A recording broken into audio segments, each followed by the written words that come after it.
Ipinasara na ang nabistong illegal quarry operation sa Davao City.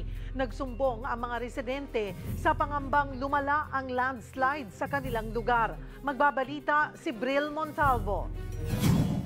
Mga bakho, dump trucks at iba pang gamit ang naabutan ng mga otoridad sa bakanting lote na ito sa Barangay Catalonan Grande, Davao City.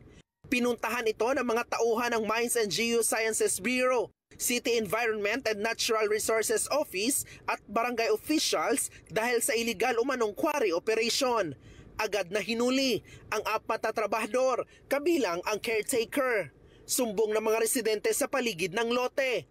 Nagka-landslide na sa kaniyang lugar at may mga nagbabagsakan ding malalaking bato.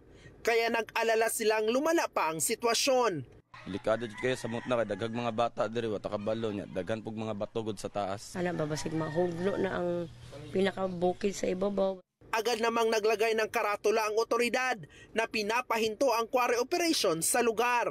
Illegal daw ito dahil walang permit mula sa barangay ang operasyon. Napakita nila is yung letter of no objection na i-develop yung place. So kaya sila nabigyan nun na galing sa barangay. So hindi yun siya permit as to operate a quarry po. Illegal po yan kasi wala po silang permit na galing po sa mga local agency po natin. Hindi na nagbigay ng pahayag ang may-ari ng lupain. Pero posible siyang mahaharap sa reklamong paglabag sa Philippine Mining Act of 1995. Para sa 1PH, Bril Montalvo, News 5.